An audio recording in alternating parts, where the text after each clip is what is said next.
Voici. Pourquoi le terme entendre Dieu clairement? Parce qu'on peut entendre Dieu de façon floue. À qui c'est déjà arrivé de faire un songe flou? Un songe flou. Où tu te réveilles et puis quand tu penses au songe, tu te rends compte que tu as songé mais ce n'est pas clair. Vous qui exercez, est-ce qu'il y a des frères et sœurs ici, des serviteurs, des servantes de Dieu qui exercent dans le prophétique? Qui a des dons spirituels? Qui lead un ministère, une cellule? Les respos, est-ce qu'il y a les respos? Les respos sont là. Respos, vous êtes là? Est-ce que ça vous est déjà arrivé pendant un service prophétique d'avoir l'impression d'avoir une vision mais ce n'est pas clair? Est-ce que ça vous arrive aussi? Moi ça m'arrive jusqu'à aujourd'hui et ce n'est pas pour vous. Et c'est qu'il y a des Habakkuk et des Esaïe ici qui ont atteint des dimensions extraordinaires.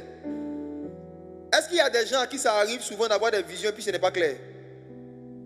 Est-ce que ça vous arrive d'avoir des paroles de connaissance et ce n'est pas clair? Ça vous arrive? Ok. Écoutez bien ce que je vais vous expliquer. Ce que je vais expliquer va aider, c'est vrai, premièrement, ceux qui sont déjà en Christ. Mais je vais parler surtout à ceux qui vont à l'église, mais qui sont étrangers à la voix de Dieu. Ceux et celles qui se disent, je suis un simple chrétien. Jésus n'a pas dit, les pasteurs entendent ma voix. Il dit, mes brebis entendent ma voix.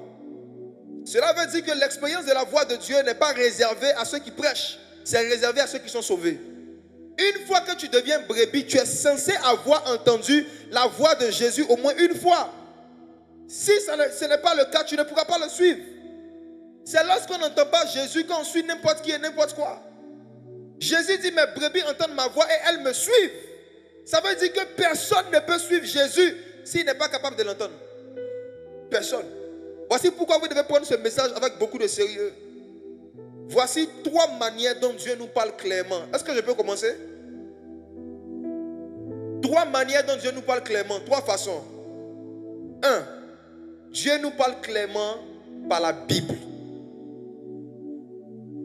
Parce que quel est l'organe premier qu'on utilise pour écouter Dieu? Je ne vous entends pas. On écoute Dieu avec? On écoute Dieu avec? Luc chapitre 24, versets 26 à 27. Si Dieu nous fait voir sa voix, ça veut dire que la Bible reste le moyen par excellence pour entendre la voix de Dieu clairement. Parce que tous les versets qui sont dans la Bible, en tout cas si ta Bible est bien traduite, sont clairs concernant les commandements de Dieu. Luc 24, versets 26 à 27. Ne fallait-il pas que le Christ souffrit ces choses et qu'il entra dans sa gloire, et commençant par Moïse et par tous les prophètes, il leur expliqua dans toutes les Écritures ce qui le concernait. Hébreux chapitre 7, versets 11 à 12. Hébreux chapitre 7, versets 11 à 12. Si donc la perfection avait été possible par le sacerdoce lévitique, car c'est sur ce sacerdoce que repose la loi donnée au peuple, qu'était-il encore besoin qu'il parût un autre sacrificateur selon l'ordre de Melchisédek et non selon l'ordre d'Aaron? Car le sacerdoce étant changé, nécessairement aussi, il y a un changement de loi. Mes frères et sœurs, suivez ceci.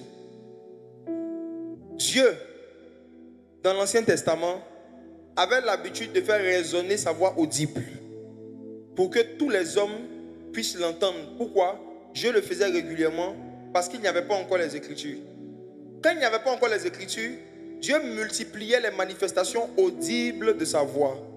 Mais au fur et à mesure que Dieu, dans sa sagesse et dans son amour, a commencé à donner les Écritures, le nombre de fois où Dieu faisait résonner sa voix audible devant tous les hommes a commencé à diminuer dans l'humanité. Et c'est la raison pour laquelle aujourd'hui, c'est devenu très rare que quelqu'un ait une expérience où il entend la voix de Dieu de façon audible avec ses oreilles comme vous m'entendez. Ce qui explique cette rareté, c'est la présence des Écritures. Est-ce que je suis en train de dire que Dieu ne parle plus audiblement? Ce n'est pas ce que je dis. Mais je dis que Dieu ne fait plus entendre audiblement sa voix fréquemment. Pourquoi? Parce que la voix de Dieu est un message. Et l'ensemble des messages que Dieu veut donner à l'humanité, il est déjà mis par écrit. Donc il ne se sent pas obligé de faire encore une note vocale. Frères et sœurs, lequel d'entre vous, lorsqu'il cause par WhatsApp, et que tu veux dire à quelqu'un, je viens chez toi à 21h, qui va écrire je viens chez toi à 21h? Et puis quand il finit d'écrire encore, il fait une note vocale, je viens chez toi à 21h. Si toi-même tu as un ami, comment? Tu vas le voir comment? Non, imagine-toi, tu as un ami, tout ce qu'il veut te dire là, il écrit et puis il parle. Il écrit et puis il parle. Il veut te dire, on se retrouve le dimanche dans tel restaurant, il écrit. Et puis il fait encore une note vocale. Chers camarades, dimanche à 16h, rendez-vous dans quel restaurant? De la même façon que nous, on ne dit pas audiblement ce qu'on a déjà dit par écrit. Dieu aussi, c'est ce qu'il fait. Nous avons été créés à son image et à sa ressemblance. À son image et à sa ressemblance. Beaucoup de chrétiens disent qu'ils n'entendent pas Dieu clairement par rapport à certaines situations parce qu'ils sont ignorants des versets qui en parlent.